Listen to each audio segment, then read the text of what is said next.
प्रिय विद्यार्थियों, मैं डॉक्टर जे.आर. वर्मा से आचार्य समाजशास्त्र SRP गवर्नमेंट कॉलेज बांदीकुई। आज हम ये भाग फर्स्ट के पेपर फर्स्ट समाजशास्त्र का परिचय, इंट्रोडक्शन ऑफ सोशियोलॉजी के महत्वपूर्ण प्रश्न, समाजशास्त्र का उद्भव एवं समाजशास्त्र की उत्पत्ति विषय पर कुछ विस्तृत चर्चा करने जा रहे हैं। किसी भी विज्ञान की उत्पत्ति और विकास किसी महत्वपूर्ण वैज्ञानिक कारक को और सामाजिक पृष्ठभूमि और उपलब्ध साहित्य आदि का परिणाम होता है। वहाँ की भौगोलिक परिस्थिति, दर्शन एवं सामाजिक चिंतन आदि का प्रभाव होता है। समाजशास्त्र का उद्भव एवं विकास कैसे हुआ, इसके लिए प्रमुख सामाजिक दर्शन और समाजशास्त्र का उद्भव। समाजशास्त्र की स्थापना सन 1838 में अगस्त काम्ट ने की थी। इससे पहले सामाजिक विचारधारा का जो रूप विद्यमान था, उसका प्रभाव कामट पर पड़ा। कामट ने सामाजिक दर्शन में विद्यमान साहित्य, प्रबोध युग, फ्रांसीसी क्रांति व औद्योगिक क्रांति के परिणाम स्वरूप समाजशास्त्र की स्थापना की थी। इस युग से पूर्व सामाजिक दर्शन का प्रमुख आधार धार्मिक था। इस काल में घटनाओं की व्याख्या धार्मिक दृष्टिकोण से की जाती थी। इस समय की संपूर्ण निष्कर्ष परलौकिक होते थे। इस समय यह धारणा प्रचलित थी कि सभी घटनाएं अलौकिक शक्ति के तात्कालिक प्रभाव के कारण घटित होती हैं। अर्थात हम यह कह सकते हैं कि समाजशास्त्र के प्रमुख जनक श्री अगस्त कॉम्ट ने समाजशास्त्र के उद्भव एवं विकास को सामाजिक दर्शन के आधार पर समझाने का प्रयास किया है। अर्थात सन 1838 से पूर्व फ्रांस के अंतर्गत जो धार्मिक दृष्टिकोण था, उसके आधार पर समाजशास्त्र को समझाने का प्रयास किया है। आपने समझाने का प्रयास करते हुए कहा है कि पहले जनजातियों में विश्वास किया जाता था कि हैजा, चेचक आदि बीमारियां अलौकिक शक्ति के रुष्ट होने के कारण होती हैं। इस धार्मिक स्थिति का राजनीति पर प्रभुत्व था, यानी शासन फौजी शासकों का होता था और राजा की बात को अंतिम सत्य माना जाता था। इसलिए काम्ट ने कहा कि सामाजिक दर्शन की प्रथम अवस्था धर्मशास्त्रीय थी और प्रत्येक घटना को धार्मिक दृष्टिकोण के आधार पर देखा जाता था। इसलिए हम कह सकते हैं कि समाजशास्त्र के उद्भव का प्रारंभिक दृष्टिकोण सामाजिक दर्शन शास्त्र से माना जा सकता है। समाजशास्त्र के उद्भव में विकास की दूसरी अवस्था तत्व मीमांसीय थी। इस अवस्था में सामाजिक सत्ता अमूर्त शक्तियों को माना जाता था और सामाजिक विचारधारा अमूर्त शक्तियों को सर्वोपरि मानते थे। इसके बाद प्रबोध वैज्ञानिक ज्ञान प्राप्त हुआ। अर्थात समाजशास्त्र के विकास की दूसरी अवस्था तार्किक या तत्वमीमांसीय अवस्था के नाम से जानी जाती है, जिसमें सत्ता का निर्धारण अमूर्त शक्तियों के आधार पर माना जाता था।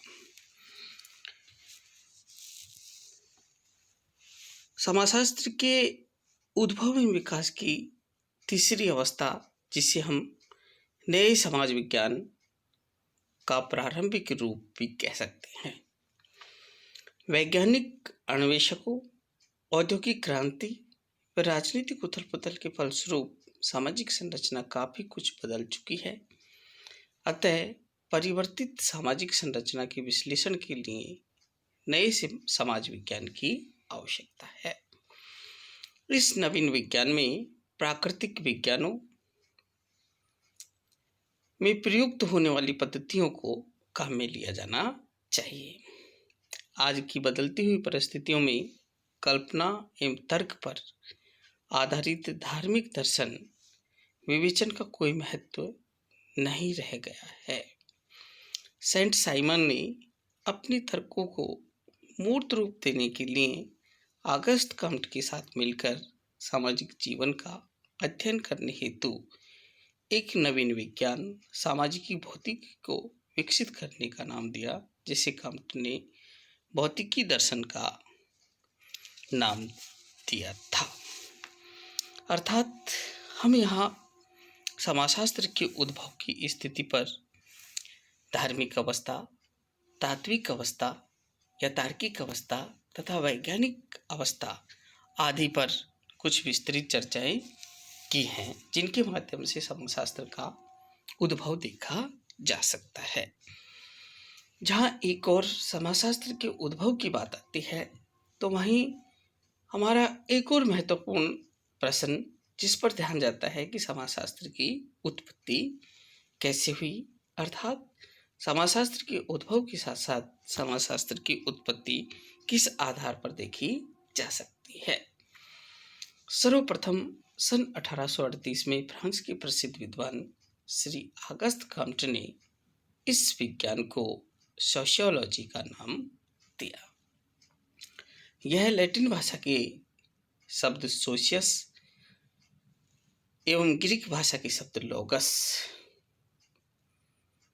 से मिलकर बना है, जिसका अर्थ है समाज का विज्ञान या शास्त्र। इसे ही हिंदी में समाजशास्त्र कहा जा सकता है। अर्थात फ्रांस के प्रमुख विद्वान श्री ऑगस्ट कम्ट ने 1838 में समाजशास्त्र विषय की अवधारणा का प्रतिपादन किया, जो ग्रीक भाषा, लैटिन भाषा के शब्द सोशियस एवं ग्रीक भाषा के शब्द लोगस से बना है, जिसका अर्थ है समाज का शास्त्र या विज्ञान।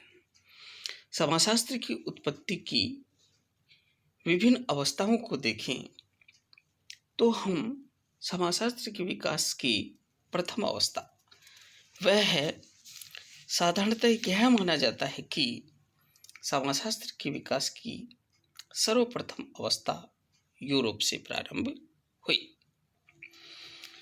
परंतु भारतीय विचारकों की मान्यता है कि सामाजिक जीवन से संबंधित महत्वपूर्ण बातें वेदों, उपनिषदों, पुराणों आदि महाकालों एवं अरस्तु व प्लेटो के विभिन्न सिद्धांतों के अंतर्गत उल्लेखित होती है।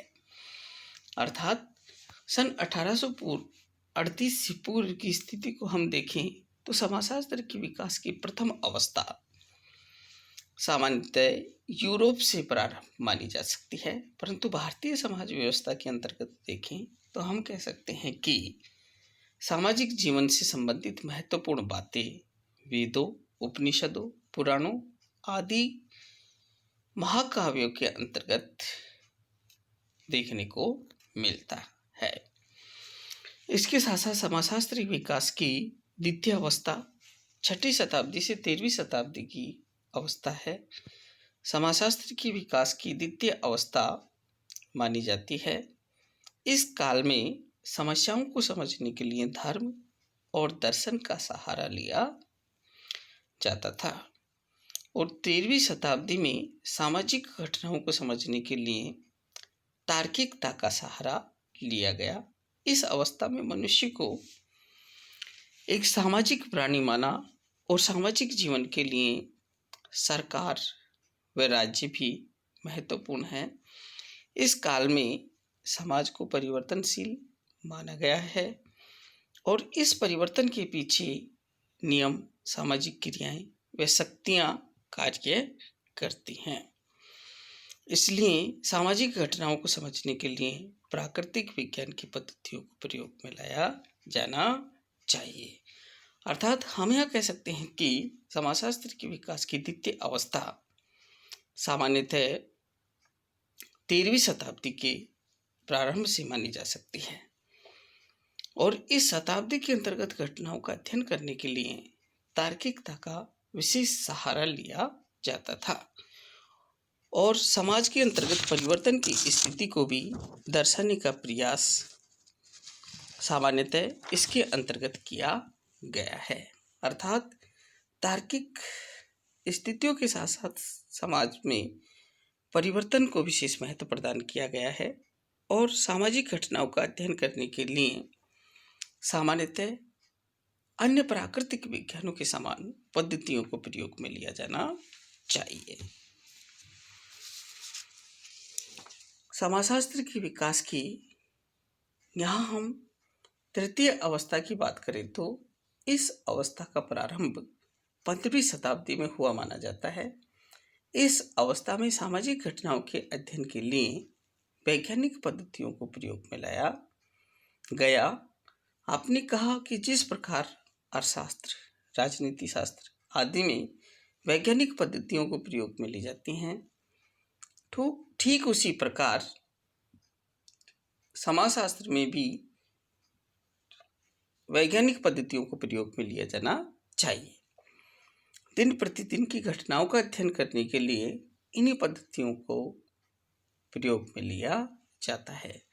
जहाँ एक और हमने समाजशास्त्र के विकास की विभिन्न अवस्था, जिसे हम प्राथमिक अवस्था कहें, धार्मिक स्थिति को दिखाने का प्रयास करती है, वहीं दूसरी ओर अवस्था में तार्किक नियमों एवं पद्धतियों की ओर विशेष महत्व प्रदान किया गया है तथा तृतीय अवस्था जो कि 15वीं शताब्दी से प्रारंभ मानी जा सकती है, इस अवस्था के अंतर्गत यह दर्शाने का प्रयास किया है कि जिस प्रकार राजनीति शास्त्र, अर्थशास्त्र आदि के अंतर्गत वैज्ञानिक पद्धतियों को प्रयोग में लिया जाता है, ठीक उसी प्रकार समाजशास्त्र के अंतर्गत वैज्ञानिक पद्धतियों को प्रयोग में लिया जाना चाहिए। अर्थात दिन प्रतिदिन की घटनाओं का अध्ययन विभिन्न प्रकार की पद्धतियों के माध्यम से किया जाना चाहिए। समाजशास्त्र के विकास की चतुर्थ अवस्था, इस चतुर्थ अवस्था को अगस्त काम्ट के समय में मानी जाती है, जो सन 1798 से सन 1857 अगस्त काम्ट के गुरु सेंट साइमन भौतिकी विज्ञान के समान समाजशास्त्र को भी एक विज्ञान बनाना चाहते थे, जिससे सामाजिक घटनाओं का व्यवस्थित क्रमबद्ध अध्ययन व विश्लेषण किया जा सके। इस अवस्था को सामाजिक भौतिकी के नाम से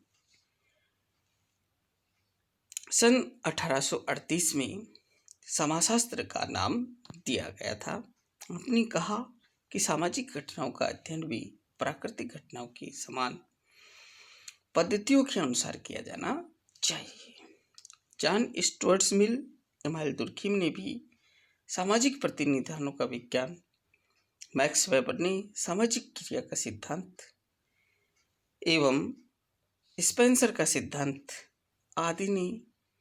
आदि विद्वानों ने समाजशास्त्र को समाज विज्ञान बनाने का महत्वपूर्ण प्रयास किया है। जहां हमने वीडियो के अंतर्गत समाजशास्त्र का उद्भव, समाजशास्त्र की उत्पत्ति आदि पर कुछ विस्तृत चर्चाएं की है, उसी कड़ी को आगे बढ़ाते हुए भारत में समाजशास्त्र का विकास, जहां एक और समाजशास्त्र का विकास एवं उद्भव देखा जा सकता है, तो हमारे सामने और महत्वपूर्ण प्रश्न उभर कर सामने आता है कि भारत में समाजशास्त्र का विकास किस प्रकार से हुआ। प्राचीन भारत में समाजशास्त्र का विकास। प्राचीन भारतीय ग्रंथ वेद, उपनिषद, महाभारत, गीता आदि में सामाजिक चिंतन का व्यवस्थित रूप देखने को मिलता है। उस समय सामाजिक व्यवस्था काफी उन्नत प्रकार की थी और समाज की ग्रंथों के अध्ययन से पता चलता है कि उस समय वर्ण व्यवस्था व्यक्ति और समाज को किस प्रकार से संचालित करती थी। व्यक्ति के 4 पुरुषार्थ थे: धर्म, अर्थ, कर्म और मोक्ष, जिन्हें प्राप्त करने के लिए व्यक्ति प्रयत्न करता रहता था। उस समय नहीं व्यक्ति समाज पर हावी होता था और नहीं समाज व्यक्ति पर हावी होता था। अर्थात प्राचीन भारतीय समाज व्यवस्था के अंतर्गत विभिन्न प्रकार के धर्म ग्रंथों, गीता, रामायण, महाभारत आदि के अंतर्गत जो लेख प्रकाशित हुए थे, उनके आधार पर समाज की स्थिति वर्ण व्यवस्था के आधार पर स्थित थी, जिसमें धर्म, अर्थ, कर्म, मोक्ष आदि को विशेष महत्व प्रदान किया जाता था। अर्थात इस अवस्था के अंतर्गत नहीं व्यक्ति समाज पर हावी होता था और नहीं समाज व्यक्ति पर हावी होता था। एक दूसरे के मध्य तालमेल पूर्ण रूपेण अच्छा पाया जाता था। भारत में समाजशास्त्र का औपचारिक प्रतिस्थापन का जो युग है वह द्वितीय स्थिति के अंतर्गत माना जा सकता है। भारत में समाजशास्त्र को एक नवीन विज्ञान की श्रेणी के अंतर्गत 19वीं शताब्दी में यूरोप में समाजशास्त्र का उद्भव हुआ, परंतु भारत में 20वीं शताब्दी तक ऐसा कोई ग्रंथ नहीं था। सन 1914 से सन 1947 तक का काल भारत में समाजशास्त्र का औपचारिक प्रतिस्थापन युग कहा जाता है। यह सन 1914 में बंबई विश्वविद्यालय में समाजशास्त्र का अध्ययन कार्य प्रारंभ हुआ। वह सन 1917 में कलकत्ता विश्वविद्यालय के अंतर्गत समाजशास्त्र का उद्भव एवं विकास देखा जा सकता है। सन 1919 में ब्रिटिश समाजशास्त्री प्रोफेसर पैट्रिक गिडिंग्स की अध्यक्षता में समाजशास्त्र विभाग की स्थापना हुई थी और सन 1921 में लखनऊ विश्वविद्यालय में व सन 1924 में बम्बई विश्वविद्यालय में G.S. घुरिये को समाजशास्त्रियों के रूप में चुना गया था। वह सन 1923 में मैसूर विश्वविद्यालय व सन 1930 में पूना विश्वविद्यालय में समाजशास्त्र विभाग प्रारंभ हुआ। धीरे धीरे देश के अन्य विश्वविद्यालयों में BA व MA के पाठ्यक्रम में समाजशास्त्र को सम्मिलित किया गया था। वह सन 1947 तक देश में समाजशास्त्र की गति धीमी थी, परंतु समाजशास्त्र की नवीन अवस्थाएं प्रारंभ होने लगी। तीसरा हम कहें कि स्वतंत्र भारत में समाजशास्त्र का व्यापक प्रचार एवं प्रसार देखा जा सकता है। स्वतंत्र भारत में समाजशास्त्र का विकास। स्वतंत्र भारत में समाजशास्त्र का विकास सन 1947 के बाद प्रारंभ हुआ। इस युग में समाजशास्त्र को देश के विभिन्न विश्वविद्यालयों में एक व्यवस्थित स्वतंत्र विषय के रूप में मान्यता प्राप्त हुई और देश के अधिकतर विश्वविद्यालयों में एवं महाविद्यालयों में समाजशास्त्र को MA व BA विषय के अंतर्गत विषय के रूप में पढ़ाया जाने लगा। अर्थात भारत में समाजशास्त्र का उद्भव एवं विकास विभिन्न प्रकार के धार्मिक ग्रंथों, इसके साथ साथ कहें कि स्वतंत्रता से पूर्व एवं स्वतंत्रता के पश्चात भारत में समाजशास्त्र का पूर्ण रूपेण उद्भव एवं विकास देखा जा सकता है। प्रिय विद्यार्थियों, आज हमने समाजशास्त्र का उद्भव, समाजशास्त्र की उत्पत्ति एवं भारत में समाजशास्त्र का उद्भव व विकास पर कुछ विस्तृत चर्चाएं की है। नेक्स्ट वीडियो के अंतर्गत इसी चैप्टर को कंटिन्यू रखा जाएगा। Okay, thank you.